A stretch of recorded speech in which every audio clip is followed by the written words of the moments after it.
On peut commencer alors. C'est impressionnant d'être devant cette assemblée alors que toutes les échanges circulent entre nous. Mais il faut commencer. Le temps passe.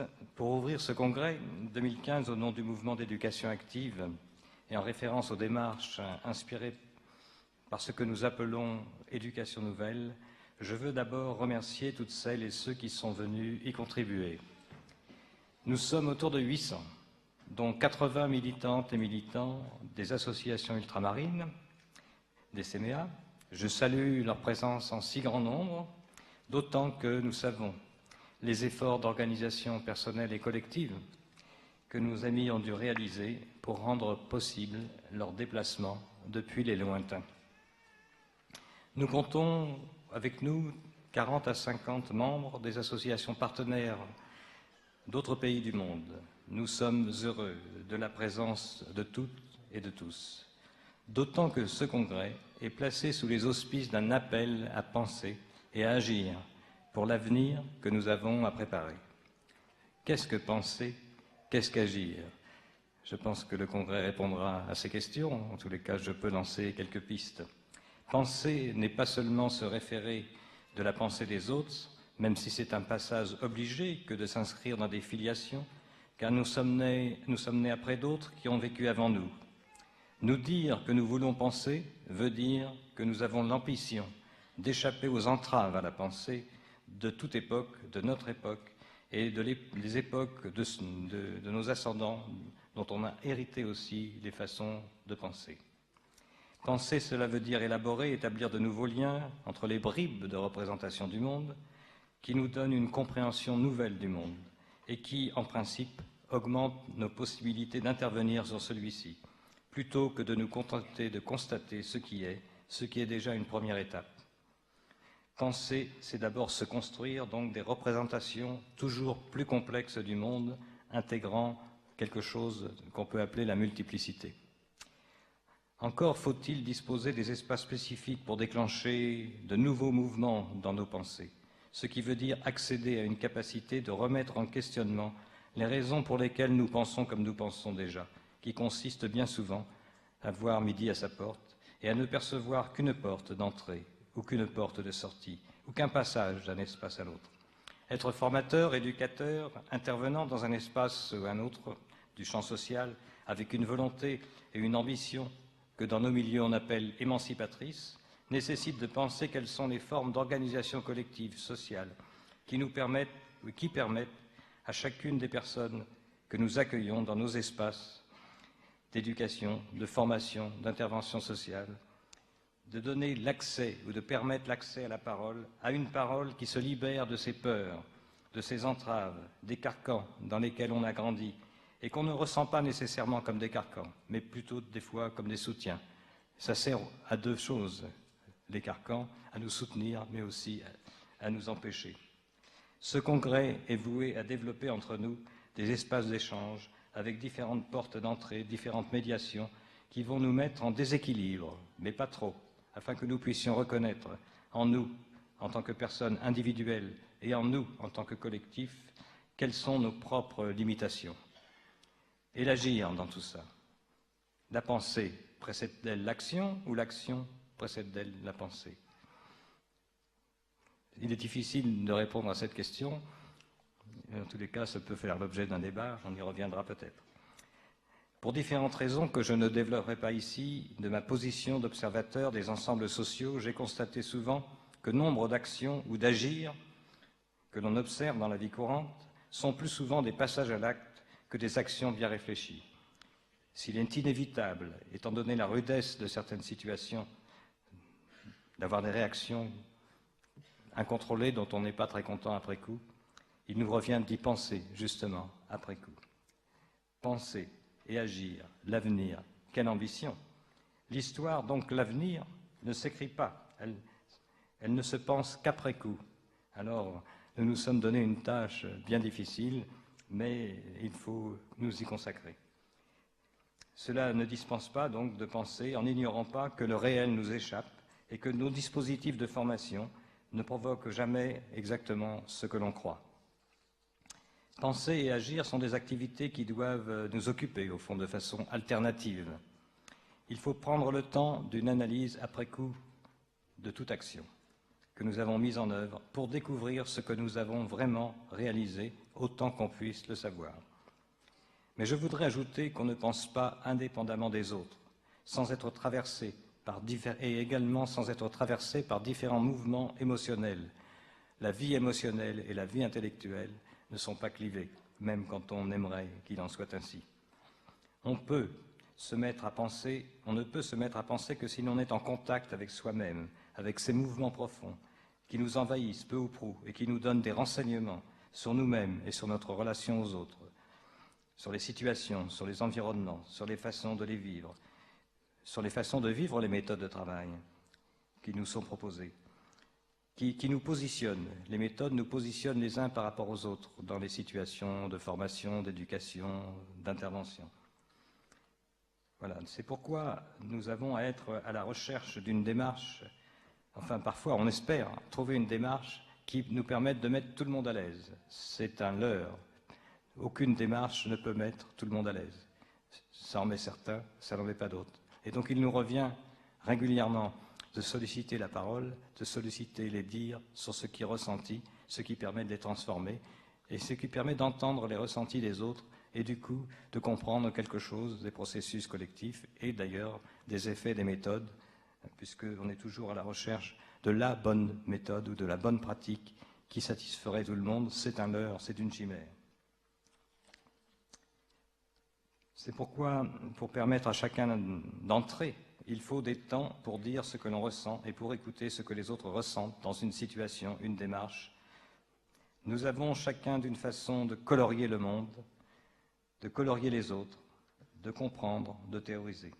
Être invité à expliciter ce que l'on ressent et à écouter ce que les autres ressentent et en disent émotionnellement, dans leur corps, dans leurs affects, est le premier pas vers la pensée, du moins vers une pensée qui, par paliers successifs, conduit à l'intégration de la multiplicité et de la complexité. C'est lorsque nous acceptons une sorte de va-et-vient entre plusieurs parties de nous-mêmes et en relation avec les autres, entre l'émotionnel, l'action, l'explicitation de nos théories, et qu'elles soient implicites ou explicites, tout cela en écoutant aussi ce que les autres disent sur ces plans, cela nous met en mouvement. C'est la condition de nous mettre en mouvement de pensée et de pouvoir ensuite prendre un peu d'avance sur les autres que nous prétendons former, aider, soutenir, accompagner. Donc voilà, mettons-nous et n'oublions pas que penser n'est pas une activité cérébrale, agir non plus. Bien des mouvements de la pensée ou de nos actions sont guidés par des motifs latents que nous ignorons.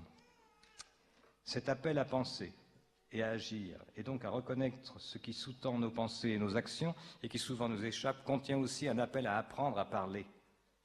La formation, l'éducation, l'intervention passent par des actes de parole. Dire, penser, ressentir, agir, dire. Une partie de nos actions passe par le dire. Et nous avons à apprendre comment dire à chaque fois de façon différente selon les environnements et les situations et les personnes réelles qui sont en face de nous, sans penser que ce que nous avons dit la fois précédente dans une situation équivalente peut être dupliqué à l'identique. C'est cette recherche perpétuelle, en somme, de renouvellement de nous-mêmes à partir de nos expériences, qui est aussi un travail de pensée. Si je me réfère au séminaire international qui vient de se tenir ou au regroupement Outre-mer qui viennent d'avoir lieu aussi avant ce congrès, je crois que nous en sommes capables et je nous souhaite un bel engagement pendant ces journées de ce congrès qui vont nous donner l'occasion d'élargir nos espaces de pensée ensemble. C'est le territoire de la pensée, seul, qui peut augmenter en chacun et en chacune d'entre nous. C'est d'autant plus important que nos actions ultérieures vont s'exercer dans des territoires géographiques qui, eux, n'augmentent pas. C'est avec un sentiment très ouvert et fort d'un grand enthousiasme qu'en tant que personne et en tant que président, je suis venu participer avec vous, à vos côtés, à cette manifestation. Merci. Je vais passer la parole.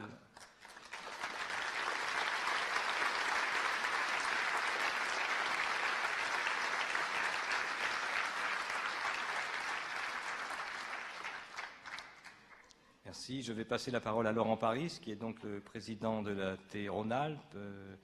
Je n'ai pas dit un mot concernant l'engagement de la T Rhône-Alpes, mais d'autres que moi s'en chargeront.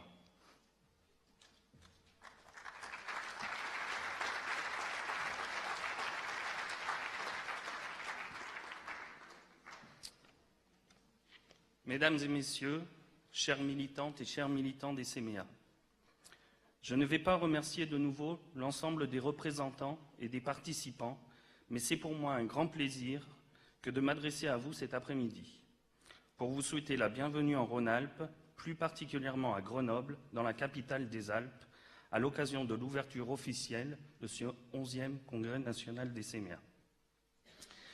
Cet événement historique et politique, pour un mouvement d'éducation nouvelle comme le nôtre, constitue l'aboutissement d'un travail collectif considérable entrepris depuis maintenant 2 ans lorsque l'association territoriale des CMEA Rhône-Alpes a candidaté et a été retenue pour organiser avec le réseau votre accueil. Je souhaite insister sur ces 2 aspects, l'environnement territorial et le réseau, qui feront sans doute tout au long de l'événement que nous allons vivre ensemble dès aujourd'hui et pendant cette semaine, sens.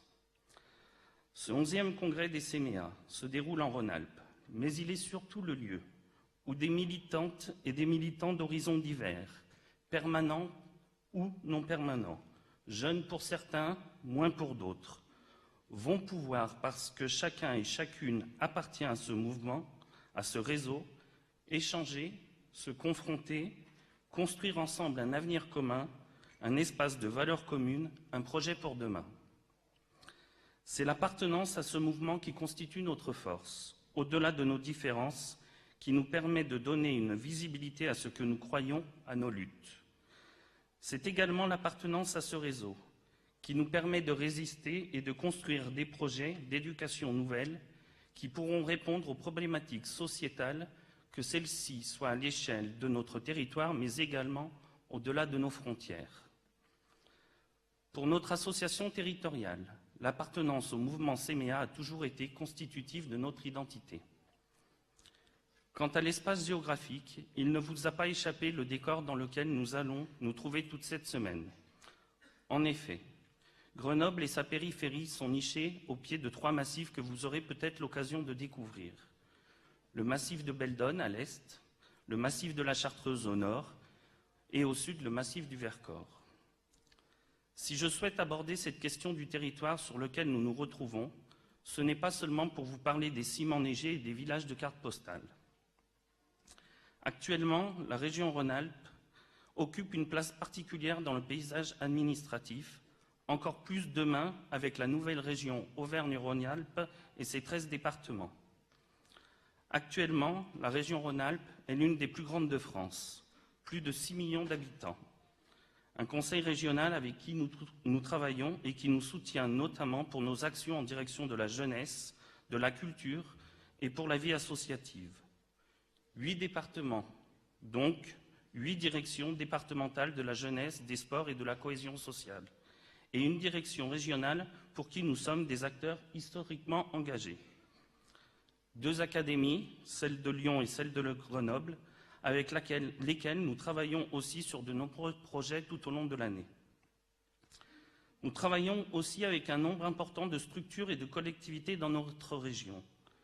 Les CMEA Rhône-Alpes, en 2014, c'était plus de 150 projets et actions conduits sur l'ensemble du territoire et au-delà de nos frontières avec nos partenaires, notre projet régional ayant pris une dimension internationale et européenne depuis plusieurs années maintenant. Une dizaine de ces projets vous seront présentés cette semaine. Notre région est aussi frontalière avec 5 autres régions, et donc avec 5 autres associations territoriales, mais aussi avec 2 pays, l'Italie et la Suisse, et donc très proche d'autres associations des CMEA.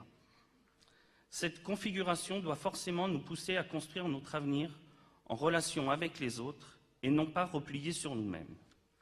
Les autres, pour notre association, ce sont surtout les camarades de l'association territoriale des CMEA d'Auvergne, avec qui nous évoquons depuis quelque temps les conditions d'un rapprochement de chaque entité, dans le respect des identités de chacun, dans un souci de conformité aux évolutions territoriales, mais aussi dans la possibilité de faire se rencontrer des militants qui partagent les mêmes valeurs.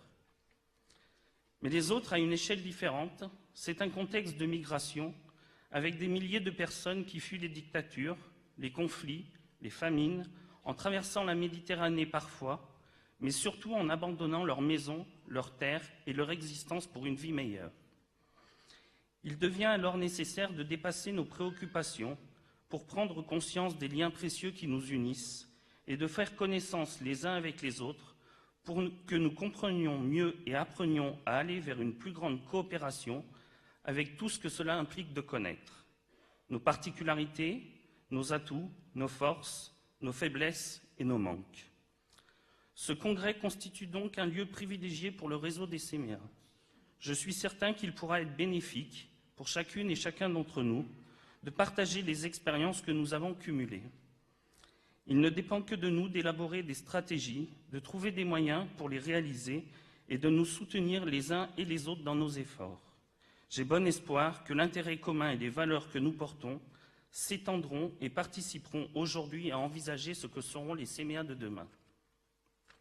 Enfin, je voudrais profiter de l'occasion qui m'est offerte pour exprimer mes remerciements aux 200 militants rhône-alpins, permanents et non permanents, qui portent le projet des CMEA tout au long de l'année, et plus particulièrement aux 53 militants engagés pour la préparation de ce congrès. Je vous remercie de votre attention.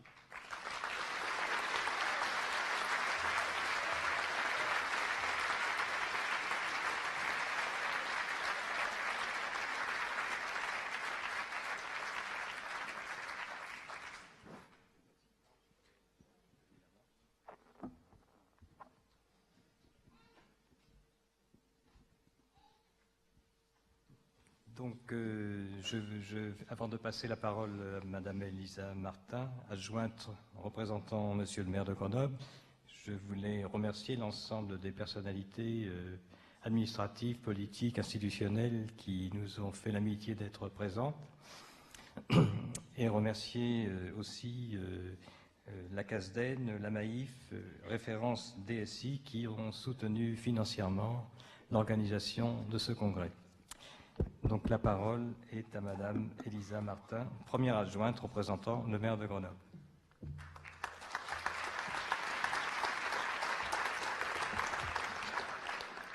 Bien, bonjour à tous.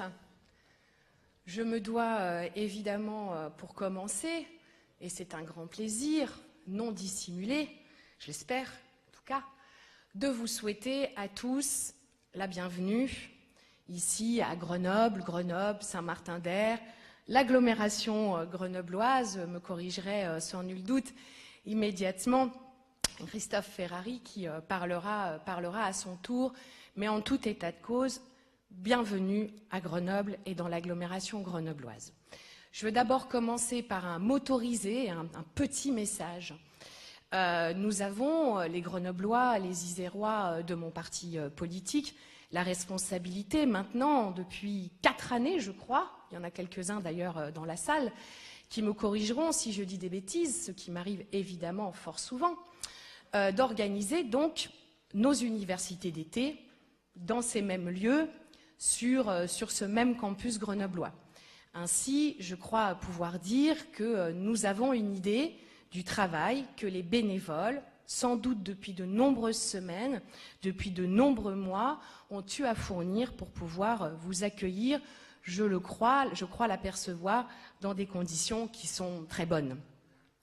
Et sans nul doute, est-ce cela la première caractéristique de l'éducation populaire, c'est d'être avant tout une impulsion, un mouvement, une envie de faire, et ce, de façon complètement désintéressée. C'est la première chose que je voulais vous dire. Ensuite, philosophiquement, je suis assez profondément matérialiste. Pour autant, je crois à l'histoire profonde des lieux, des villes.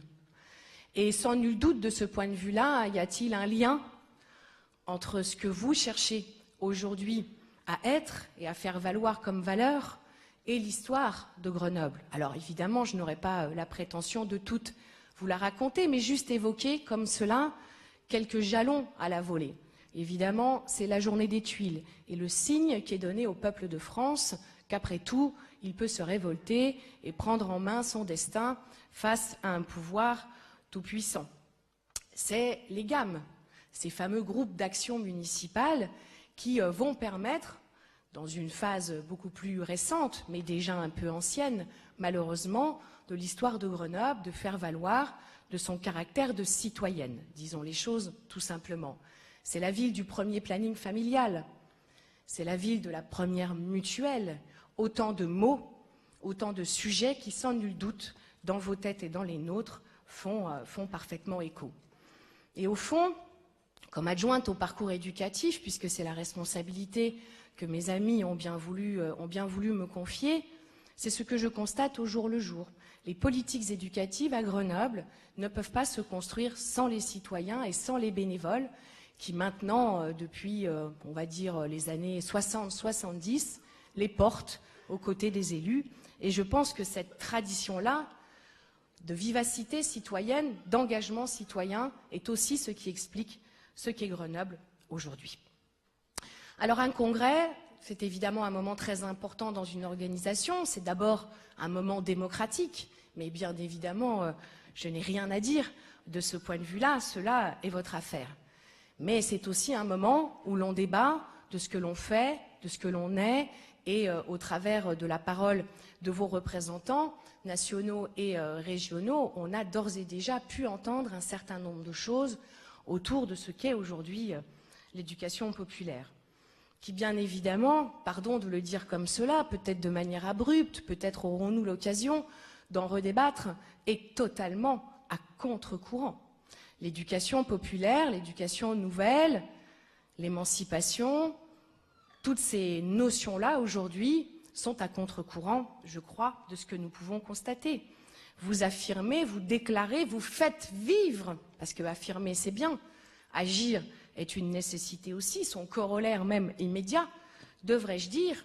Donc vous agissez pour faire valoir une éducation qui n'est pas une marchandise, des enfants qui ne sont pas des clients et encore moins des objets, des individus qui ne sont pas réduits à une caractéristique, leur sexe, leur religion, leur orientation sexuelle ou tout ce que vous voudrez bien imaginer, mais faire valoir ce que nous avons d'humanité en nous, ce qui nous permet de construire ce mouvement général ensemble qu'on appelle tout simplement l'humanité et qui se niche dans notre citoyenneté. L'éducation populaire, c'est évidemment l'autonomie, l'émancipation, la possibilité que vous pouvez donner à chacun de construire et de maîtriser son propre destin, non pas dans une logique, encore une fois, individualiste, mais dans une logique collective, en regardant tous ensemble dans la même direction. Alors, bon, parlons peu, mais parlons bien, hein, comme dirait l'autre. Autonomie, émancipation, ça suppose que vous-même le soyez, les CMA comme les autres.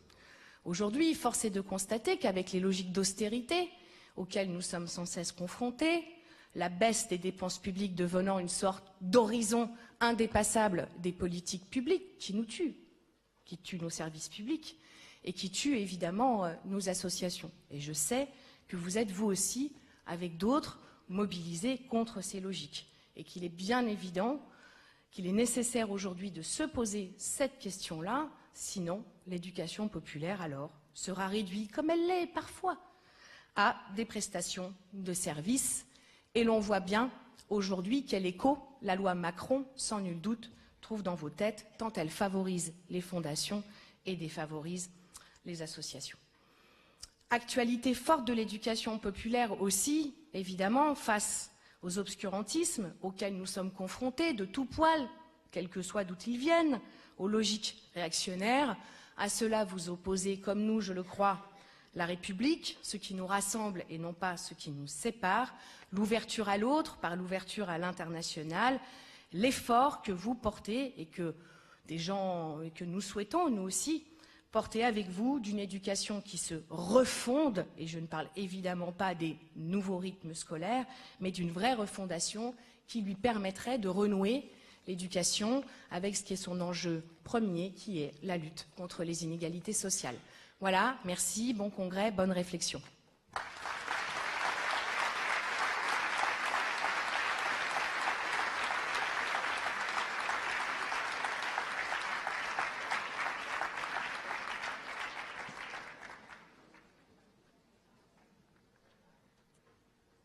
je passe la parole à Monsieur Philippe Reynaud, qui est donc conseiller régional, représentant Monsieur le Président du Conseil régional Rhône-Alpes. Merci.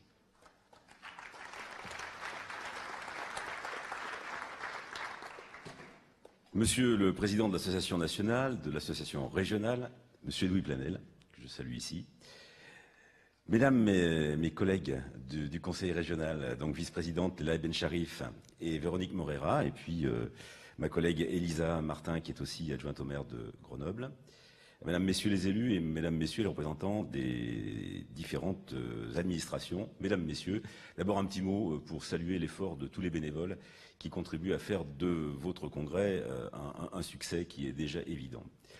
Le président de la région Rhône-Alpes, Jean-Jacques Kéran, la vice-présidente Sarah Boukala, vous souhaite de réussir un congrès qui contribuera au développement de votre association, mais aussi au renforcement de l'émancipation citoyenne. Ils ne peuvent vous rejoindre pris par d'autres engagements. M'ayant demandé de les représenter, je dois vous dire que c'est avec beaucoup de plaisir que j'ai accepté. En effet, je dois, moi, pour ma part, au CMA, une grande part de l'homme que je suis devenu. Comme beaucoup, à 18 ans, j'ai fait une formation de 15 jours avec les CMA, et là, j'ai découvert une autre façon de réfléchir, une autre façon d'agir, une conception de la vie ensemble, une idée de la citoyenneté. Et depuis lors, je n'ai cessé de militer dans les associations d'éducation populaire, culturelle et sportive. Mais surtout, cela a orienté ma vie professionnelle vers la formation tout au long de la vie, avec comme leitmotiv, dans toutes les responsabilités que j'ai pu exercer, de mettre en œuvre des pratiques innovantes qui mettent l'individu au cœur du projet. Et là, je pense que vous vous retrouvez. Et lorsque j'ai été élu conseiller régional et président de la commission formation tout au long de la vie, j'ai pu aussi influer des politiques en contribuant, par exemple, avec le vice-président Mérieux, à mettre dans tous nos stages de formation un module citoyen. Donc, venir représenter la région, c'est pour moi une façon de remercier aussi votre association. Mesdames et messieurs, à l'heure où une partie de la classe politique prône le repli sur soi, la peur de l'autre, la peur des différences, la majorité du Conseil régional Rhône-Alpes, dirigé par le président Kéran, a mis en place une politique ambitieuse pour faire de notre région une région citoyenne. Et pour ce qui nous concerne aujourd'hui, avec deux axes forts. Le premier, c'est une politique régionale de la vie associative et d'éducation populaire qui, avec 10 millions d'euros annuels pour accompagner la structuration de projets associatifs, est un exemple dans beaucoup de régions. Par un soutien au réseau associatif, par un accompagnement de proximité pour les petites associations et une affirmation de la vie économique et associative dans l'économie sociale et solidaire, nous accompagnons plus de 500 structures par an. Par la formation et la valorisation des bénévoles, nous en formons 2000 chaque année, ainsi que par le soutien de l'emploi associatif de qualité, nous accompagnons 108 associations pour 93 postes financés. Mais aussi par une politique régionale de la jeunesse ambitieuse, avec 60 millions d'euros annuels qui encouragent les initiatives citoyennes des jeunes et favorisent leur expression et leur participation à la vie régionale. En aidant au projet citoyen des jeunes, 724 projets aidés cette année, au développement du service civique avec 500 volontaires accompagnés et 160 formés, quand je dis accompagnés, qui bénéficient de la carte EMRA, qui est une spécificité du Conseil régional qui permet aux jeunes d'avoir un chèque à tirer qui leur permet de s'insérer dans la vie courante, aussi bien au niveau des livres que des activités sportives ou culturelles. C'est donc dans le cadre de cette politique que nous avons contractualisé la région Rhône-Alpes avec les CMA régionaux pour 3 ans, 2015, 2016, 2017. Nous avons contractué dans 2 axes, le cadre de la vie politique, vie associative, et donc les engagements que nous avons pris ensemble, c'est de valoriser le bénévolat et l'engagement des jeunes pour une plus grande mixité des adhérents et des membres, d'améliorer la gouvernance de votre association sur les territoires et favoriser l'implication des structures associées et développer des actions inter-réseaux. Et puis, dans le cadre de la politique jeunesse, nous avons contractualisé pour encourager, favoriser et valoriser la mobilité européenne et internationale des jeunes et lutter contre les discriminations. Vous voyez donc que vie associative, éducation populaire, politique jeunesse sont au cœur de l'action du Conseil régional Rhône-Alpes et que vous en êtes un acteur important et reconnu. En conclusion, je veux souhaiter à tous les congressistes de réussir ce congrès qui devrait ancrer encore plus votre association dans la vie citoyenne et qui contribuera, je l'espère, à maintenir les CMA comme un acteur indispensable de l'éducation populaire. Et comme je ne boude pas mon plaisir d'être parmi vous, je participerai à vos travaux de clôture au nom de la région. Je vous remercie.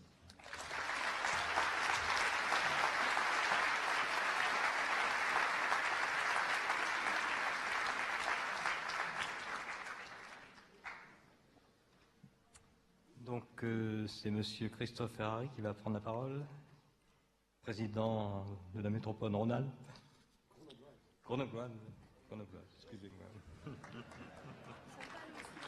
Merci, Monsieur le Président. C'est la métropole grenobloise. Ne laissons pas dire et laissez imaginer du côté de Lyon qu'il puisse y avoir qu'une seule métropole ici. Moi, je suis pour la paix des ménages et la tranquillité. Monsieur le Président de l'Association nationale des CMA, Monsieur le Président de l'Association Rhône-Alpes, Mesdames les vice-présidentes de la région Rhône-Alpes, Leïla Bencharif, Véronique Morera, Monsieur le conseiller régional Philippe Reynaud, Madame la première adjointe au maire de Grenoble, Elisa Martin, Mesdames et Messieurs les élus, et j'en ai vu quelques-uns de l'agglomération grenobloise ici présents, Messieurs, Mesdames, Messieurs les représentants des délégations métropolitaines, ultramarines et également des associations partenaires internationales. C'est toujours beaucoup d'émotions, peut-être pour deux raisons, de vous accueillir ici, d'abord par le nombre, ce que vous représentez en termes de diffusion, d'émancipation. Mais personnellement, le jeune étudiant que j'étais venait passer ses examens ici, à l'université, et vous comprenez qu'à chaque fois que je rentre dans cet amphi, j'ai quelques, je dirais, choses qui me démangent comme de stress, qui n'est pas lié à l'expression devant vous, mais qui me rappelle de façon presque pavlovienne les séries de copies sur cet amphi, quelques bons souvenirs et d'autres un peu moins bons, je vous l'accorde. D'abord, c'est un honneur de participer avec vous, d'avoir choisi Grenoble et l'agglomération grenobloise, ça a été dit précédemment, pour vous dire d'abord que j'adore cette affiche que vous avez présentée, je la trouve extrêmement belle, son animation encore plus forte, de voir finalement des hommes et des femmes qui arrivent à traverser les montagnes, dépasser les montagnes, pour rejoindre le cœur de l'agglomération grenobloise, pour converger au débat, pour participer à la réflexion et pour apporter ce que chacun et chacune nous avons de meilleur dans nos réflexions pour les confronter, les polir, les faire évoluer et s'enrichir.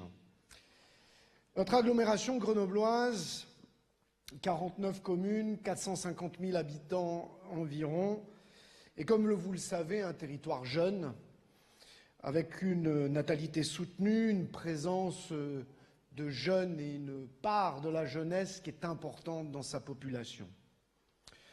C'est des éléments qui sont essentiels à son dynamisme aujourd'hui et bien sûr à sa croissance démographique. Et je rajouterai, en complément de ce qu'a dit Elisa Martin pour nous rappeler l'histoire, que ce qui fait la grande richesse, et j'en porte une partie par mon nom, c'est finalement que cette terre a toujours été une terre de rencontre, une terre d'échange, de réception, des hommes et des femmes du monde entier qui sont venus ici soit tout simplement essayer d'y travailler, d'y fonder famille, d'y faire ses études et d'y rester pour ensuite bâtir et construire l'agglomération qui est la nôtre aujourd'hui.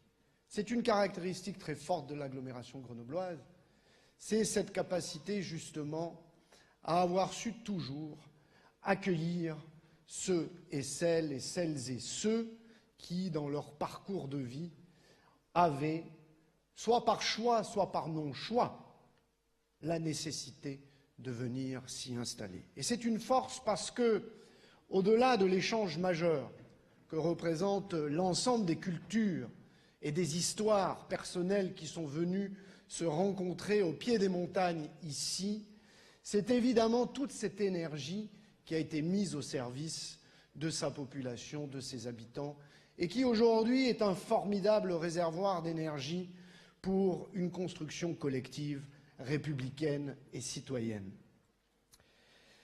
Des indicateurs, je l'ai dit, qui ne doivent pas nous laisser regarder l'agglomération grenobloise comme étant simplement le champion sur un certain nombre de technologies, même si c'est une réalité.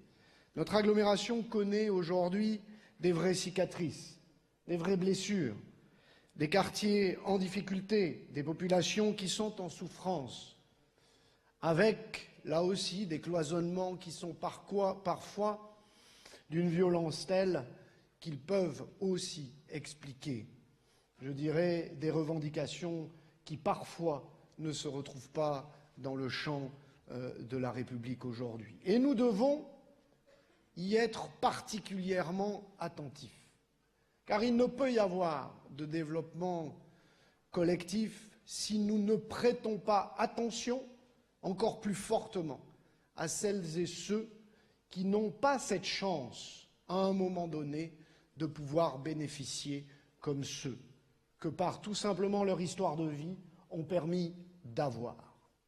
Notre devoir, et je sais qu'il est au cœur de vos préoccupations, c'est au cœur de vos, je dirais, de votre fibre, de ce qui fait votre engagement, parce que c'est cela qui est au cœur, finalement, de vos missions, de vos fonctions, de vos métiers, de votre bénévolat, c'est cela. C'est cette volonté de considérer qu'il n'y a point de choses acquises, définitives, mais que tout doit être remis en permanence sur l'établi.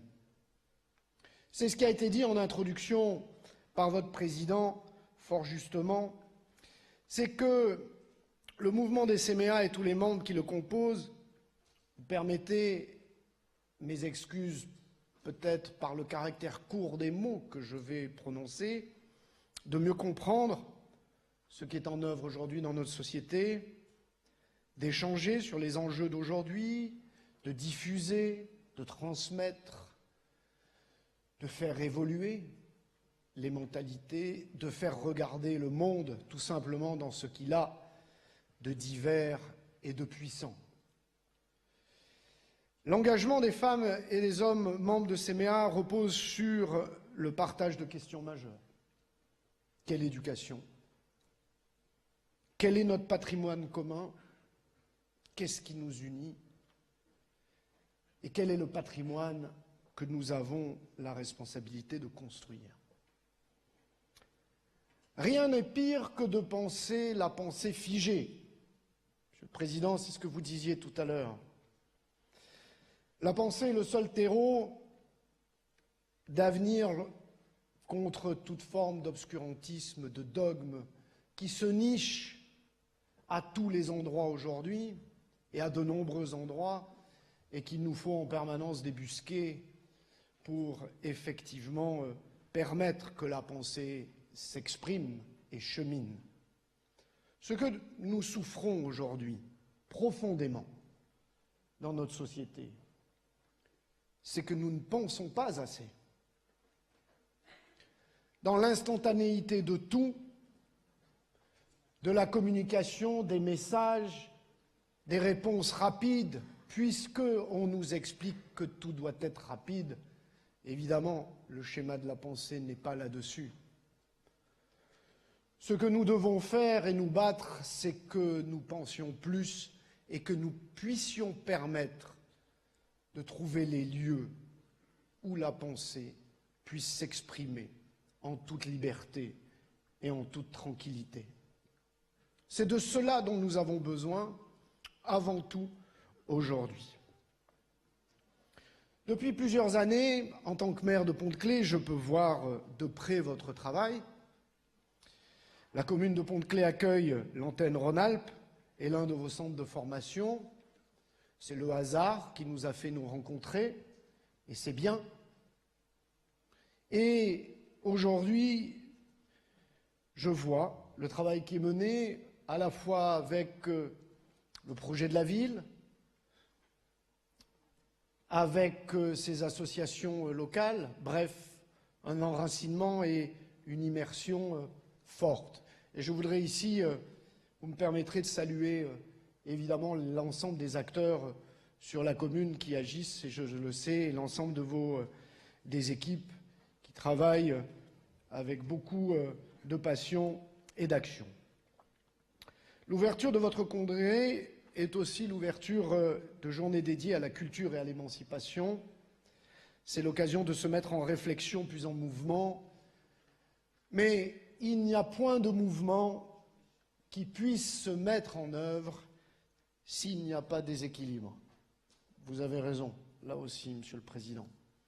Le déséquilibre, effectivement, il faut que nous l'acceptions tous, cette capacité à un moment donné de la remise en question, non pas pour effacer et pour gommer, mais tout simplement pour être en capacité d'écouter les autres. C'est ce déséquilibre-là qui permet justement le cheminement de la pensée. Je vous souhaite, en terre métropolitaine grenobloise, de beaux moments, de rencontres, de réflexion, de partage, de fraternité, tout simplement. Merci à vous.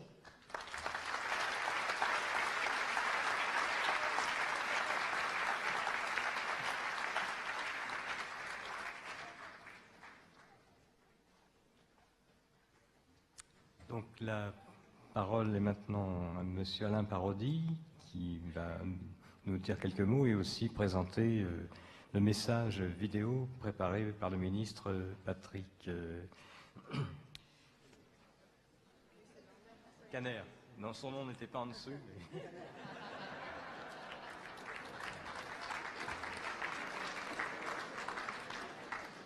Donc, il y a quelques progrès de notoriété à faire, c'est ça? Alors c'est toujours très compliqué d'intervenir le dernier. En général, le représentant de l'État intervient le dernier, notamment après des élus qui ont, eux, leur liberté de parole. La mienne est largement inférieure. Et surtout quand vous êtes cerné ensuite par une vidéo de votre ministre. Là, ça devient un exercice extrêmement compliqué.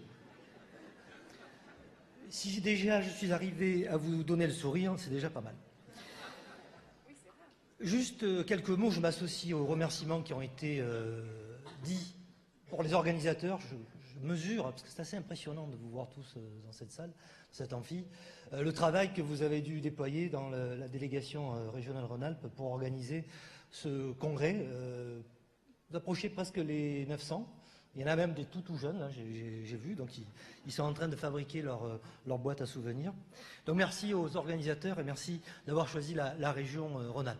Parce que nous sommes encore pour quelques temps dans la région Rhône-Alpes, mais vous savez que le paysage des collectivités locales, régionales et des administrations régionales de l'État va changer assez rapidement, puisque nous passons, pour ceux qui sont pour, à l'heure européenne sur des tailles de régions relativement importantes,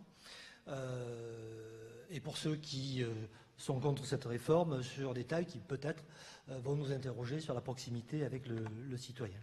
Quoi qu'il en soit, ça va nous questionner, l'État, les collectivités locales, mais aussi vous, les représentants des associations, comment les territoires bien dotés en réseau associatif, Rhône-Alpes a cette chance, vont pouvoir irriguer les territoires qui sont moins riches de cette vie associative. Et nous, quand on compare l'Auvergne et Rhône-Alpes, on est exactement dans ce cas de figure. Comment le secteur associatif, qu'il soit dans le secteur de l'éducation, de la culture, des loisirs, du sport, va pouvoir être générateur de richesse, richesse économique, le mot n'est pas sale, mais richesse humaine également. Et je crois que tout ce qui tourne autour de l'économie sociale et solidaire est un sujet qui en soi va nous intéresser dans les années à venir de plus en plus, parce qu'on voit d'abord que c'est le secteur de l'économie qui aujourd'hui crée le plus d'emplois, qui a un taux d'évolution de son activité qui est largement au-delà du taux d'évolution du produit intérieur brut, et que nous avons peut-être l'occasion à saisir de créer des nouveaux modes de production, des nouveaux modes de relation à la production, des nouveaux modes de relations sociales au sein d'entreprises de notre ordre. Et on voit, on a beaucoup parlé de Lyon, mais je vais parler de Grenoble, je vais parler de Lyon. Quand on voit comment les ouvrières de Le Jabier ont repris leur entreprise via des scopes, Quand on voit comment les personnels de l'ancien Krebs de Voiron, qui a dû être fermé, ont repris également leur activité, comment ils l'ont développée en partageant les risques et les bénéfices, en réinvestissant systématiquement le fruit de leur travail, combien c'est porteur de modifications sociales. Donc en ce qui concerne le modèle associatif, je crois que vous avez à peu près tout à inventer, mais surtout en vous posant la question de comment le secteur associatif est également porteur de richesses économiques. Juste quelques mots. Il y a quelques années, le premier poste de dépense de notre pays, c'était la dette. Quand on paie une dette, en général, ça va vers les banques. Aujourd'hui, depuis 2 ans, enfin, l'éducation est redevenue le premier poste de dépense. Alors certes, on peut toujours mieux faire, plus faire, j'en suis un fervent partisan, mais mieux vaut être dans une société qui investit sur l'éducatif, qui investit sur la culture, qui investit sur sa jeunesse, qui investit aussi sur sa société civile. C'est ça qui fait la qualité de notre démocratie. Ce qui se passe, par exemple, dans certains pays du nord de l'Afrique, au Moyen-Orient, démontre bien qu'il n'y a pas de société civile. Et quand le pouvoir politique, qui est un colosse au pied d'argile, s'écroule, eh bien la société civile n'est pas en mesure de reprendre le relais. Il se passe ce qui se passe, c'est-à-dire les affrontements, la guerre civile. Donc vous participez également à la création d'une citoyenneté active, vivante, de proximité, au-delà des clivages politiques, au-delà également de l'économique. Nous formons chaque année dans la région Rhône-Alpes près de 12 000 bénévoles associatifs via le fonds de développement. Et puis, il y a une politique jeunesse. Il y a un plan jeunesse, le ministre va en parler. On a mis la focale depuis quelques années sur 2 grands plans. Moi, j'en suis en charge de l'animation au niveau de cette grande région. Le plan de lutte contre l'exclusion. Combien nous en avons besoin? La pauvreté a augmenté. Chaque nuit, dans cette région, avec mes collègues des directions départementales, ce sont 16 000 nuitées tous les soirs que nous organisons pour faire en sorte de mettre à l'abri des femmes, des enfants et des familles. Pour les 3/4 d'origine étrangère, avec ou sans droit d'ailleurs, souvent sans droit, c'est notre honneur. Et on voit bien que nous avons un défi qui est la cohésion sociale de notre pays. Le chômage qui reste à un niveau trop élevé, le chômage des jeunes encore plus élevé, les entreprises qui pour le moment n'ont pas complètement répondu au rendez-vous du contrat de compétitivité. On attend les emplois, les allègements de charges ont eu lieu, que les emplois arrivent. Et puis, la jeunesse. Il est clair qu'on ne peut pas se contenter d'une politique publique qui mette de côté ce sujet très compliqué à prendre en charge parce qu'il est transversal. Je me réjouis, que le service civique, aujourd'hui, est au centre de cette politique. Nous avons un objectif extrêmement ambitieux. 170 000 jeunes faisant ou ayant fait le service civique à la fin 2017. Nous en sommes à 80 000. L'objectif a été augmenté en janvier de 70%. Nous avons 4 demandes pour une mission disponible. 85% de ces missions sont proposées par des associations. Et je profite, mais ce n'est pas au Grenoblois que je vais faire la leçon parce que pour le coup, c'est un territoire très investi sur le service civique, ni au conseil régional avec lequel nous avons un protocole depuis 4 ans de gestion et de dynamique du service civique, mais à toutes les autres collectivités locales. Seuls 15% des missions sont proposées par les collectivités locales. Or, nous avons besoin des missions. Nous avons besoin que les collectivités locales, notamment les communes, les intercommunes, s'engagent pour proposer à nos jeunes qui en font la demande, 4 demandes pour une mission disponible, de pouvoir servir notre pays et se réaliser en même temps. Je citerai également une politique qui va tenter d'ouvrir de voies nouvelles sur les loisirs. Actuellement, vous le savez mieux que moi, les colonies de vacances, j'utilise un terme que tout le monde comprend, sont en déclin. L'usage et le séjour en colonie de vacances est en train de décliner. Il faut qu'on réfléchisse à offrir une nouvelle offre de séjour collectif. 3e sujet que je voudrais également aborder et évoquer, pas aborder, la mobilité internationale. Erasmus+, 40 milliards d'euros au niveau européen, c'est une ligne qui a augmenté de 40%. Il n'y en a pas d'autres qui augmentent de cette œuvre-là. Il va nous falloir développer et rendre accessible la mobilité internationale pour tous. 100% des élèves des grandes écoles font de la mobilité internationale. 1% pour les jeunes qui fréquentent les missions locales.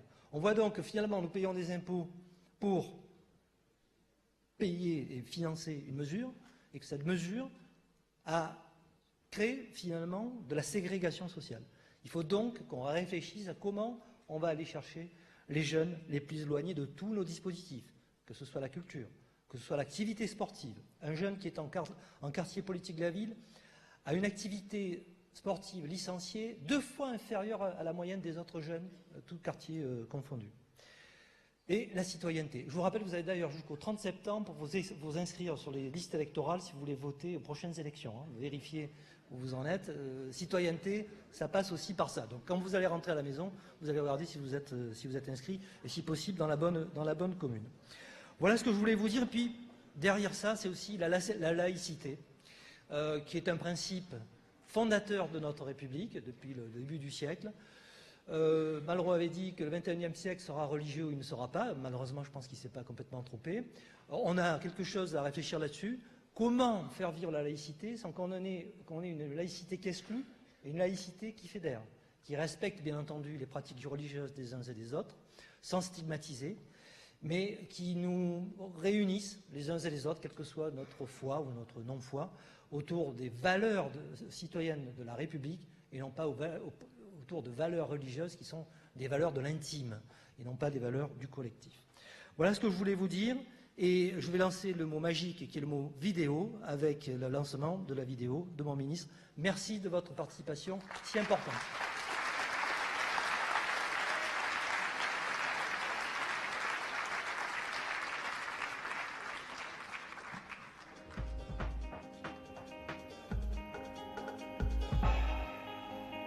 Monsieur le Président, cher André Sirota, Mesdames et Messieurs, il m'était impossible d'être présent à vos côtés à Grenoble, aussi est-ce par ce message enregistré que je viens vous saluer. Avec un congrès qui se veut tourner vers l'avenir, vous faites le choix d'être acteur et non simplement spectateur, et c'est aussi le sens de mon action que les jeunes soient entendus et reconnus comme des citoyens engagés. Et le comité interministériel pour l'égalité et la citoyenneté du 6 mars dernier nous a permis de déployer des moyens conséquents, vous le savez, pour proposer l'éducation populaire à celles et ceux qui vivent dans les territoires les plus fragiles. Je veux travailler avec les grands réseaux associatifs, comme le vôtre, à un meilleur maillage territorial et à l'émergence de fabriques d'initiatives citoyennes. Je souhaite renouveler l'offre éducative, notamment pour les adolescents. La généralisation des projets éducatifs territoriaux en 2015-2016 marque un changement complet du paysage pour l'animation. Notre enjeu est maintenant celui de la qualité éducative des temps périscolaires. Au cœur de cet enjeu se trouve la question naturellement de l'emploi et des qualifications pour les animateurs. Je tiens ici à souligner l'importance de l'action des CMA pour la formation des animateurs professionnels ou non. J'ai bien en tête 2 rendez-vous importants à la rentrée. Tout d'abord, les assises nationales des métiers de l'animation et du sport à Aix-en-Provence, les 14 et 15 septembre prochains, un temps précieux pour réfléchir ensemble à ce que seront les métiers de l'animation et de l'éducation populaire de demain. Ensuite, l'entrée en vigueur du nouveau cadre réglementaire du BAFA et du BAFD le 1er octobre prochain. Je tiens à ce que l'habilitation qui est délivrée aux organismes de formation soit une véritable délégation soumise à des contrôles exercés par les services, mais inscrite dans une véritable relation de confiance. Je vous souhaite donc un congrès riche de propositions pour l'avenir, le vôtre, celui de votre mouvement, mais aussi et surtout pour l'avenir des enfants, des jeunes qui vous sont confiés. Bon congrès à toutes et à tous.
MENA France, Coach.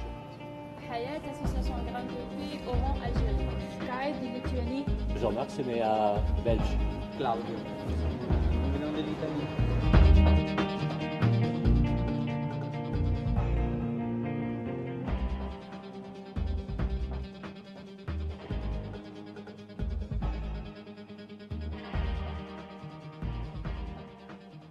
Nous, ce qu'on souhaite, c'est que les jeunes et le reste de la population identifient des choses intéressantes sur des valeurs, par exemple, au niveau des mémoires. Tous les gens qui habitent dans donc, ces quartiers, ils viennent de bidonvilles.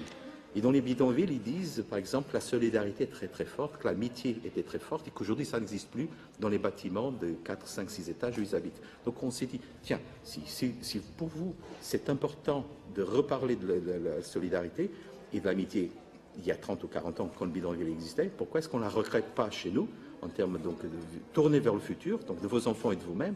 Et si c'est ça, alors allons commencer à changer notre environnement.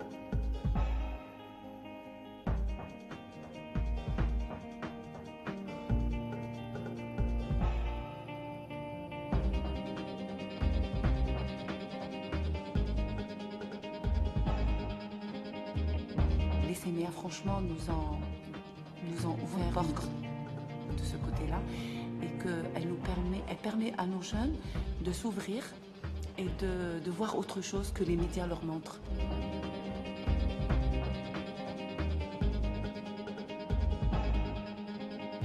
La jeunesse en Espagne, c'est ça, mais aussi dans la jeunesse de l'Espagne, il y a un groupe de jeunes qui ont des caractères, des situations différentes qu'il faut aussi il faut chercher à travailler. Ça ne sert à rien de fermer les yeux ou bien de... Non, c'est une réalité.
Dans la maison Sémia, ici, chez vous. Alors, ce geste qui est là, pour dire de nous accueillir, pour demander de nous accueillir, de vous demander l'hospitalité, de vous demander aussi l'autorisation qu'on puisse parler, parce qu'on va faire un congrès, on va faire un regroupement, mais qu'on puisse parler chez vous. Parce que c'est ça l'important, de partager ensemble.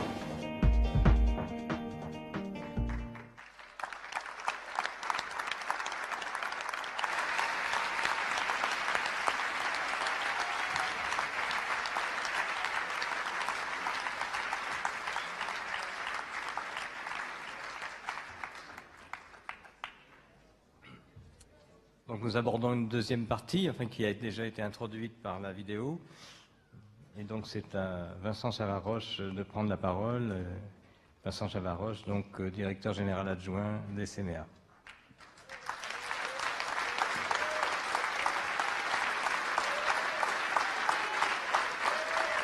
Merci mes camarades.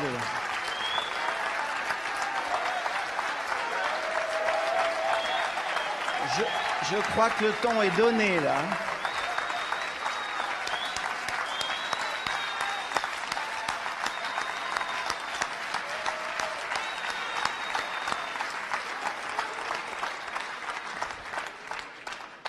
Il nous faut y aller.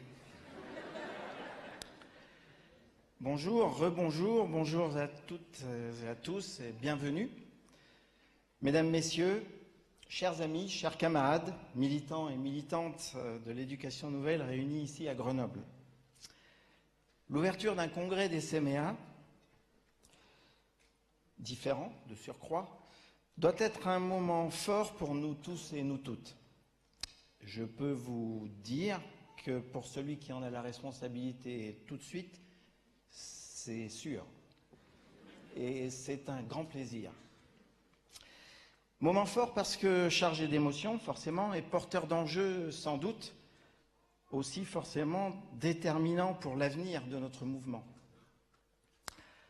Je cherche le côté. Moment exceptionnel aussi parce que chaque congrès nous a permis de montrer et de démontrer à nous-mêmes et à l'extérieur notre capacité de mobilisation, d'engagement, de travail, de projection sur l'avenir.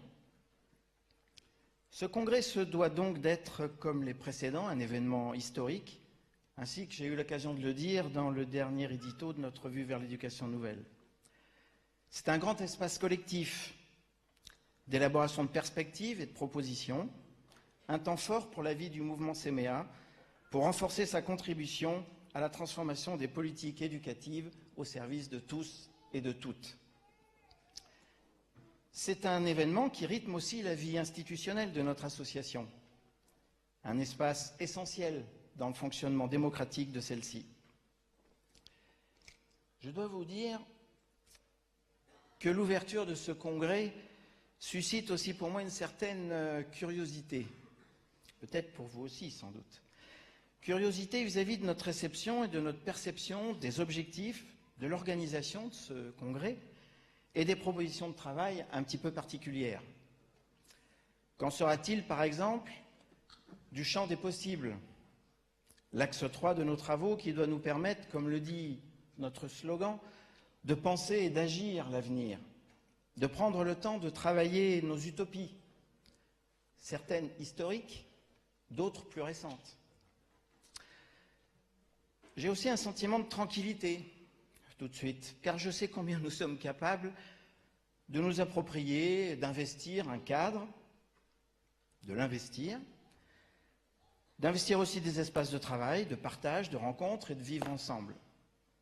Un congrès atypique, donc, extraordinaire au sens strict du mot, comme nous le disions avec Jean-Luc Casaillon dans la première lettre adressée à tous les militants et militantes début 2014, c'est le congrès de l'anticipation, de l'imagination et de la construction des CMA de demain. Un congrès construit sur d'autres logiques que celles de la norme associative ou de l'habitude, et celui d'Aix-en-Provence, celles et ceux d'entre nous qui y étaient s'en souviennent, avait déjà un peu ouvert la voie dans ce sens. C'est une sorte de pari ambitieux et nécessaire. Nécessaire pour nous permettre de poser sereinement et avec force, je le souhaite, des projets d'action pour notre mouvement d'éducation nouvelle et donc pour les publics auxquels nous nous adressons, les enfants, les jeunes, les familles, les adultes, les évolutions importantes de l'environnement et les défis auxquels nous devons contribuer nous y obligent. Car ce congrès et la logique des travaux qu'il constitue posent aussi le postulat que le développement des CMA de demain ne peut se construire sans envisager uniquement à partir de ce que nous faisons déjà aujourd'hui. Il doit nous permettre de nous mettre en dynamique d'exploration, d'innovation, d'expérimentation. Car ce qui nous identifie, c'est d'abord d'être un mouvement de praticiens. C'est aussi le tâtonnement expérimental. C'est l'éloge de l'amateur et non de l'amateurisme. C'est notre capacité, en prise avec le réel, d'apporter des propositions adaptées, alternatives, en réponse aux besoins de notre société, aux problèmes et aux difficultés actuelles de la vie quotidienne des enfants, des jeunes et des adultes. Un congrès des CMA se doit d'être aussi l'occasion de rappeler à nos partenaires institutionnels et politiques, ainsi qu'à nous-mêmes, d'où nous venons, avant de nous projeter sur le devenir et l'avenir des CMA. Pour cela, je me permets de vous livrer une citation du poète Aimé Césaire que j'ai extraite d'un excellent ouvrage, c'est Mon sentiment, ouvrage collectif intitulé François Maspero et les paysages humains, consacré aux éditions Maspero et à François Maspero récemment disparu. Je cite, « La voie la plus courte pour aller vers l'avenir est celle qui passe toujours par l'approfondissement du passé. Cette maison d'édition a marqué et marque toujours bon nombre d'entre nous, tant dans nos engagements éducatifs que politiques. Maison d'édition grâce à laquelle beaucoup de militants et de militantes ont pu prendre connaissance et se nourrir de pensées, de conceptions, de pratiques éducatives innovantes, en appui à certains ouvrages, et j'en peux en citer quelques-uns, c'est comme ça, pour le plaisir. Nous et l'innocent, Fernand Deligny. Le petit homme de la jeunesse a cassé son lacet de soulier, Émile Kopferman, compagnon de route des CMA. Naissance d'une pédagogie populaire d'Élise Freinet. Le théâtre de l'opprimé, Augusto Boal. De la classe coopérative à la pédagogie institutionnelle de Fernand Houry et Aïda Vasquez. J'en passe. Je ne peux pas tous vous les citer, mais nous avons le livre. Mais sans oublier, bien évidemment, les CMA, qu'est-ce que c'est? De Denis Borda, alors délégué général des CMA. Ces éditions Maspero nous ont accompagnés, tout comme les éditions du Scarabée, qui ont accueilli de nombreuses productions pédagogiques des CMA à la même période. Mais dans cet ouvrage, les auteurs reprennent cette citation d'Aimé Césaire, qui avait été écrite dans, je crois, la revue Présence africaine en novembre 1956. La voie la plus courte pour aller vers l'avenir est celle qui passe toujours par l'approfondissement du passé. Elle vaut, je pense, aussi pour notre mouvement d'éducation nouvelle, qui ne doit pas oublier d'où il vient et ce qu'il a construit, pour pouvoir travailler à son devenir, choisir des logiques de développement et inventer des réponses aux nombreux défis sociétaux pour les 10-20 années à venir. Ce même ouvrage donne par ailleurs la présentation suivante des objectifs des CMA dans les années 50.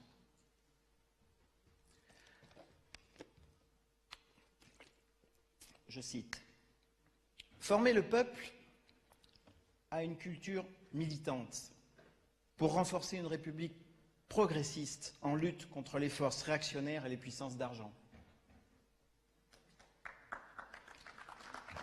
Chers camarades, se rappeler d'où l'on vient et à qui nous le devons, c'est aussi ce que nous avons fait lors de notre Assemblée générale nationale de juin dernier, au cours de laquelle nous avons rendu hommage à l'actualité de la pensée pédagogique de Jean Zay.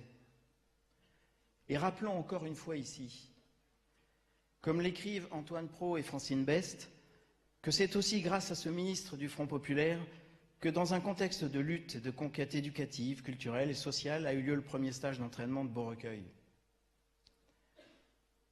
C'est fort de ses origines que notre mouvement doit construire son futur projet politique. Politique parce que l'éducation nouvelle est politique. Parce que notre vision éducative doit nous conduire à être dans l'offensive, dans l'affirmation de nos convictions, plus que dans l'adaptation ou la réaction. Notre mouvement d'éducation doit agir sa vision de la politique, c'est-à-dire expliciter sans cesse les fondements de nos pratiques, mettre en œuvre des démarches, des méthodes, des pratiques porteuses d'émancipation, de transformation sociale, éducative et culturelle. Un congrès des CMA,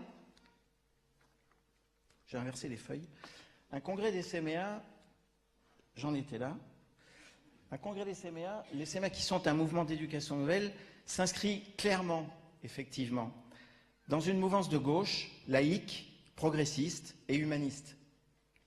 Notre mouvement n'est ni une courroie de transmission des pouvoirs politiques, ni un prestataire de services.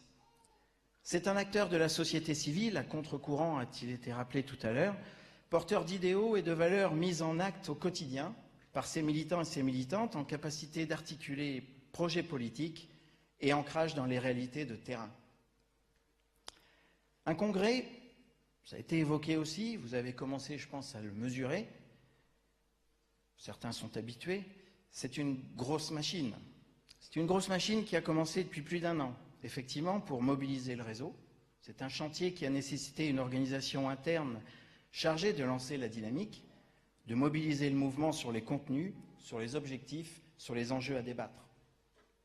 Un congrès, c'est aussi un ensemble d'acteurs et d'actrices, de partenaires locaux et nationaux qui, de leur place, ont contribué à la réalisation de celui-ci. Je voudrais remercier ici, de ce point de vue, les élus politiques et syndicaux, les élus et les responsables associatifs, les personnalités et tous nos invités régionaux, nationaux, mais aussi européens et internationaux, qui nous font le plaisir de participer à cette séance d'ouverture et pour certains aux travaux de notre congrès dans son ensemble. Si nous sommes accueillis ici, sur le campus de Grenoble, c'est aussi grâce à l'écoute et au soutien de Pierre Schex, vice-président de l'Université Pierre Mendès France, Jean-Charles Froment, qui est le directeur de l'Institut d'études politiques, et Anne-Cécile Doquès, qui est la présidente de EVE, l'espace de vie étudiante, que vous avez, je crois, déjà largement investi. C'est donc grâce à eux qui, avec leurs collaborateurs, ont mesuré l'ampleur de notre projet, en ont compris les enjeux, et ont tout fait pour nous permettre d'être accueillis dans leurs établissements dans les meilleures conditions. Conditions qui, par ailleurs, Laurent Paris l'évoquait tout à l'heure, s'inscrivent dans un partenariat plus pérenne avec les CMA de Rhône-Alpes. Ce choix politique d'organiser notre congrès dans des locaux de l'éducation nationale est une constante pour nous, chaque fois que c'est possible. Cette année, c'est donc dans une configuration ouverte, plurielle, que ce congrès se déroulera. C'est pourquoi le soutien et l'appui de ses hôtes étaient particulièrement importants. Enfin, je voudrais relever, c'est important, oui, très important pour moi, et saluer au nom du GDC, mais aussi en votre nom, la mobilisation et l'engagement des militants et des militantes des CMA Rhône-Alpes. Accueillir un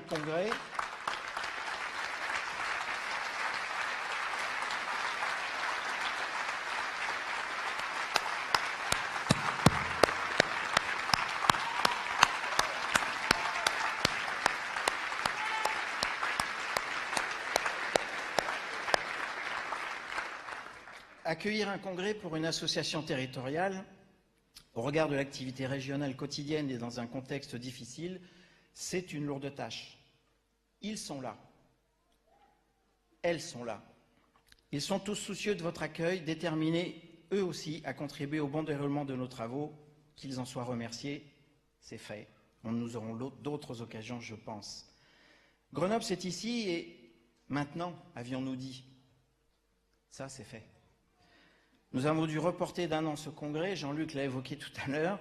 Il nous faut bien le dire, nous avons pu craindre que la mobilisation de notre réseau n'en subisse les conséquences. Au regard de ce que je vois malgré les projecteurs, notre objectif est largement atteint et la volonté de faire un congrès mobilisateur était bien fondée. Le nombre de congressistes témoigne donc de notre engagement dans le mouvement et de notre mobilisation. Pour certains et certaines d'entre nous, ce sera leur premier congrès. Pour la plupart, le 2e, le 3e. Pour certains ou certaines, le 8e, voire le 10e. Il sera en tout cas pour nous tous et nous toutes réunis ici, le premier ensemble. Nous sommes présents à Grenoble parce que nous voulons contribuer à poser les bases du futur projet politique des CMA pour les 10 ou 20 années à venir et donc peser sur les enjeux éducatifs et sociétaux. Un projet qui participera dans une perspective politique d'éducation populaire, à la transformation de ces rapports sociaux dans notre pays. Militants et militantes, vous avez été nombreux et nombreuses par ailleurs à vous mobiliser dans vos associations territoriales pour apporter vos contributions aux travaux préparatoires, que ce soit sur l'analyse de notre environnement ou les propositions de focus et de thématiques pour les débats sur les enjeux fondamentaux. Axe 3.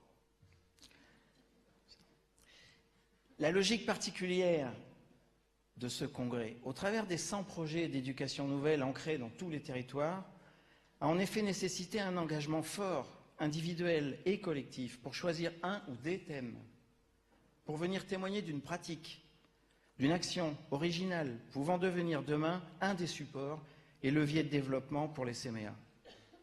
Je remercie donc au nom du GDC et en votre nom toutes celles et tous ceux qui se sont engagés et qui ont pris ce risque, permettant ainsi un véritable travail de prospective à partir de nos pratiques d'aujourd'hui. Enfin, un salut fraternel aux membres du groupe de direction du Congrès et une pensée particulière pour mon ami Alain Guénaud qui ne pourra être des nôtres pour ce congrès à Grenoble. Les membres du GDC se sont eux aussi mobilisés depuis plus d'1 an à partir du mandat qui leur a été confié pour lancer cette dynamique, mobiliser notre réseau Il a fallu de la volonté, de la détermination, de la pédagogie aussi, pour convaincre celles et ceux d'entre nous qui ne voyaient pas de prime abord dans ce projet différent un vrai congrès pour les CMA. Tout cela n'était pas gagné. Le congrès commence à peine, le cadre est posé, il est bien posé, mais il nous revient maintenant ensemble de l'investir. Le cadre de travail, justement, de ce congrès se situe en droite ligne des axes et des positionnements posés dans notre manifeste à la fin du congrès d'Aix. Ainsi, en reprenant les axes de ce manifeste, le rapport d'activité nationale présenté lors de notre dernier AG a permis de mesurer le niveau de mise en œuvre de nos orientations et notre implication face à diverses problématiques de société sur lesquelles notre mouvement est engagé. Il s'agissait aussi de pointer les combats qui perdurent, de mesurer et de comprendre les évolutions du contexte politique et institutionnel, contexte qui témoigne par ailleurs chaque jour des avancées de la marchandisation de l'éducation, des tentations de technicisation de l'animation, des inégalités toujours croissantes face au départ en vacances, contexte qui est caractérisé par la montée en charge des idéaux réactionnaires, des intégrismes, de l'antisémitisme, de l'individualisme, de la pauvreté, de l'exclusion et du rejet de l'autre parce qu'il serait différent ou parce qu'il vient d'ailleurs. Certaines déclarations de la droite sont révélatrices de cette conception de la société, qui rejette plus qu'elle n'accueille. Quand elle compare le drame des populations migrantes à une fuite d'eau ou stigmatise les réfugiés. Les événements de janvier dernier nous ont aussi rappelé que le combat pour la liberté de penser, la liberté de rêver, la liberté d'expression, la liberté de rire de tout, doit être permanent, que la lutte contre tous les intégrismes, contre le racisme, contre l'islamophobie est une urgence politique. Ces événements ont rappelé aussi aux différents pouvoirs politiques qui se sont succédés l'urgence de prendre en compte les alertes lancées depuis plus de 20 ans par différents acteurs de l'éducation populaire sur la situation des jeunes, des laissés pour compte et des exclus des valeurs communes de la République. Ainsi, dans cet environnement difficile, et nous le savons, pouvant devenir hostile à nos valeurs, je nous invite, en tant que militants et militantes des CMA, à avoir encore plus de détermination et de vigilance pour que nos actions futures et leur développement se fondent d'abord sur les références et les principes philosophiques de l'éducation nouvelle. C'est l'objet de nos travaux et de nos débats sur les enjeux fondamentaux. Vous avez peut-être vu, mais la belle exposition sur les grands pédagogues, que vous pourrez donc découvrir dans les espaces d'environnement suscitants, est là pour nous en rappeler quelques acteurs et actrices emblématiques. Je nous invite à avoir encore plus d'exigence vis-à-vis de nous-mêmes pour que le sens, la qualité de nos actions soient bien visibles, lisibles, explicites, pas seulement pour nous, mais pour tous les publics que nous accueillons et auxquels elles s'adressent, comme pour tous nos partenaires. Pause.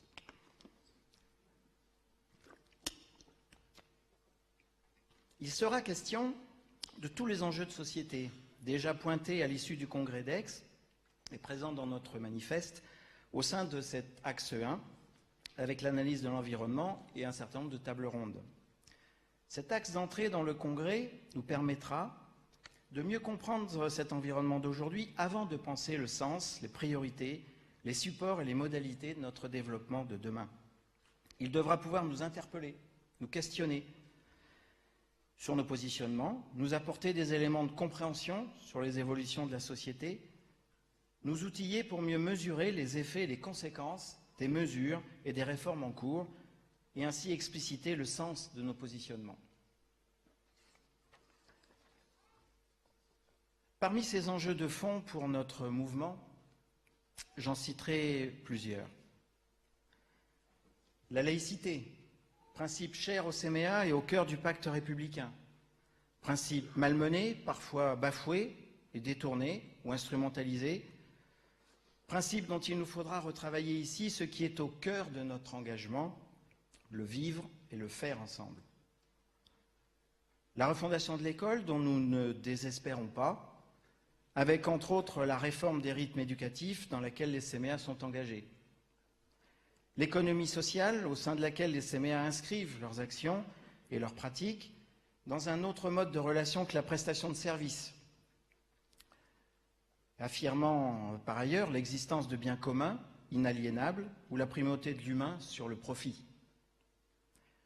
Le développement durable, dont nous pensons qu'il doit être au service des peuples, en référence à des valeurs de respect, de solidarité et d'humanisme, et non pas centré sur la logique économique du productivisme et du libéralisme. La marchandisation de l'éducation. Cette marchandisation de l'éducation contre laquelle notre lutte doit être de tous les instants dans tous les domaines dans lesquels nous sommes investis. Je vous invite à rencontrer nos camarades de la Fédération internationale des CMA qui sont présents et vous pourrez avoir les actes, en tout cas avoir des éléments d'information sur le thème du dernier séminaire de notre Fédération internationale dont c'était l'objet en novembre dernier à Namur. Autre enjeu, les tensions au plan européen entre éducation et instrumentalisation, entre une mobilité choisie et émancipatrice et une mobilité subie ou contrainte, comprise comme variable d'ajustement pour l'employabilité optimum. Autre enjeu fondamental, les médias, l'éducation critique et l'engagement citoyen qui sont évidemment au cœur des enjeux d'éducation. Mais aussi l'éducation culturelle, par les pratiques artistiques, parce que de notre point de vue, il n'y a pas d'éducation sans culture.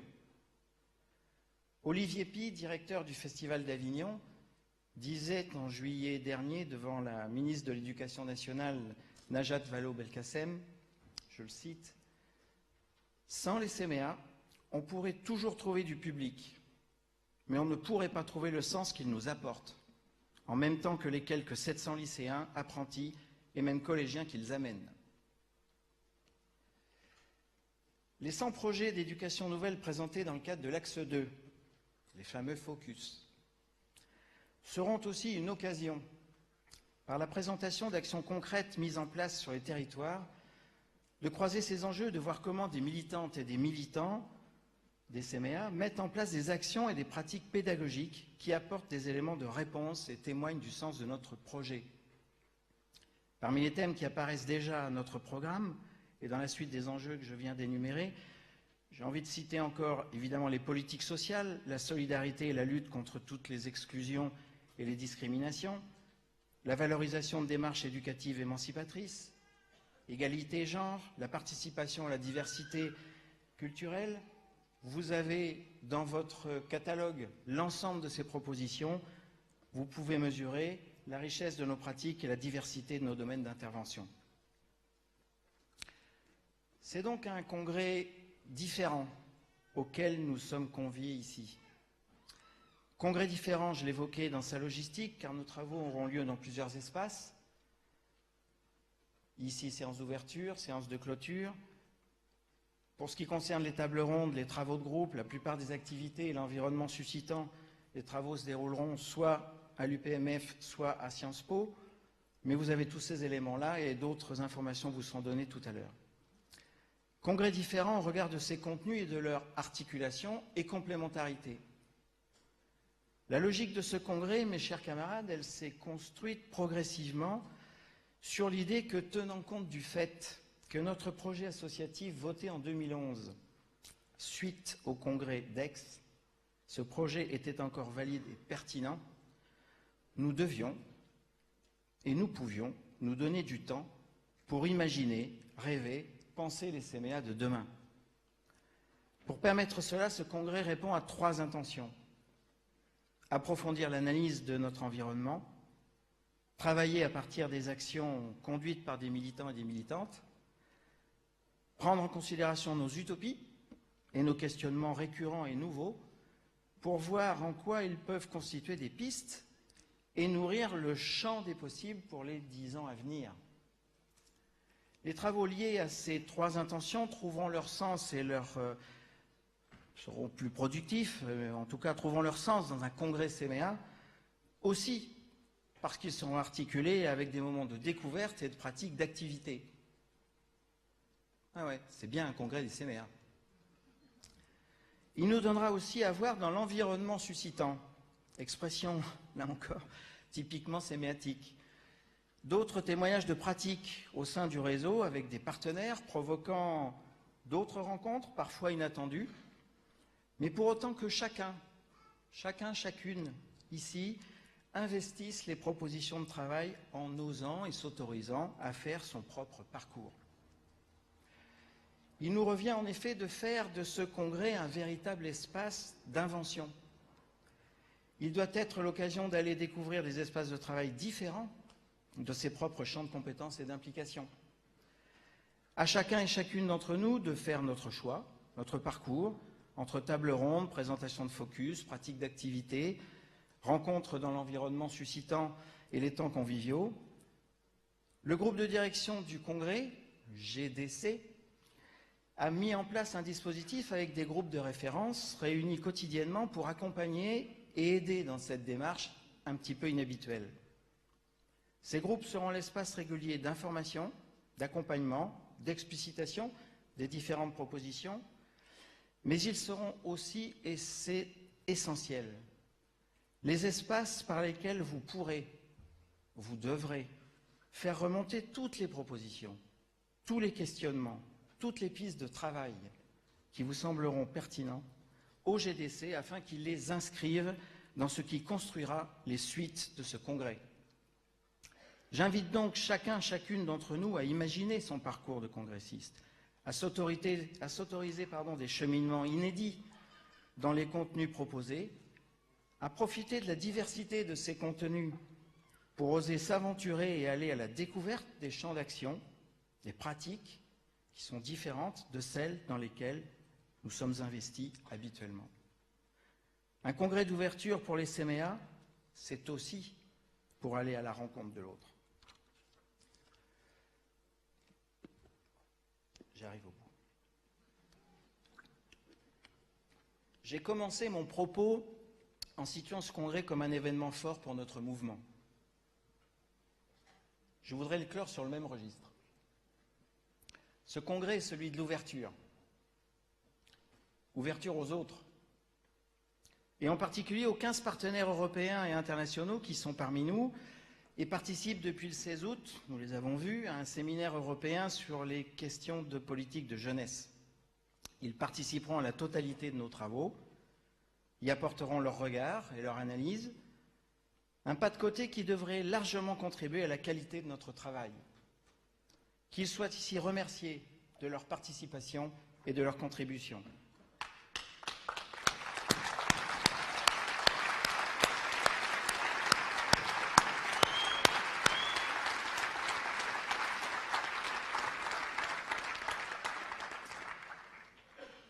Congrès de l'ouverture, ouverture au débat, ouverture à la parole, à la tranquillité de parole, à la bienveillance, entre militants et militantes avec le souci de l'accueil pour celles et ceux qui vont vivre ici leur premier congrès. Congrès qui doit donc permettre d'accueillir la parole de l'autre, quelle que soit son histoire ou son entrée dans l'association. Ne nous laissons pas détourner du sens, de l'objectif qui nous réunit ici pour céder la place au dogmatisme, aux déclarations et aux affirmations péremptoires.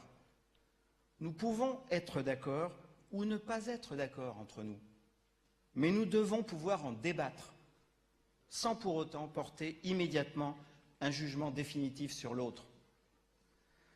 Plus que pour tout autre congrès, la réussite de celui-là repose sur notre capacité individuelle et collective à avoir une posture de contribution réelle, constructive, en phase avec les objectifs généraux de ce congrès, à savoir dégager des pistes d'action et les projets de développement pour les CMA de demain. Nous devons pouvoir toutes et tous y contribuer, quelle que soit notre histoire, quel que soit notre statut au sein des CMA, sans préséance liée à l'âge, à l'ancienneté, mais avec une attention partagée pour chacun, chacune, avec une exigence, celle de la qualité, qualité de nos relations, qualité de nos débats, qualité de nos argumentations et de notre travail. Ainsi le disait Gisèle de Failly au congrès de Caen en 1957, il nous paraît essentiel de comprendre que si nous luttons pour la qualité dans tous les domaines de notre travail, ce n'est pas par rigorisme ou par purisme ou par étroitesse d'idées ou par manque d'imagination, mais c'est en vertu de ce principe fondamental du respect que nous devons à tout être humain. En renonçant à la qualité, nous abandonnerions une des valeurs les plus sûres de notre travail. Alors à nous de penser et d'agir l'avenir pour les CMA de demain. Le congrès est lancé.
Oui.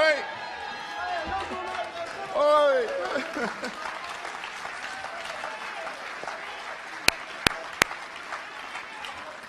Bon, mes chers camarades, je ne veux pas dire grand-chose, j'ai une bonne nouvelle à vous annoncer. On va marquer une pause. Attention. Non, non, non, non, non, non. 10 minutes, un quart d'heure maximum. À 16h15, on est dans la salle. Il y a des bouteilles d'eau pour les assoiffés dans le hall d'entrée. On peut sortir et rentrer, mais il faut vraiment qu'on reprenne dans un quart d'heure. Et comme nous sommes au CMA, je ne suis pas inquiet.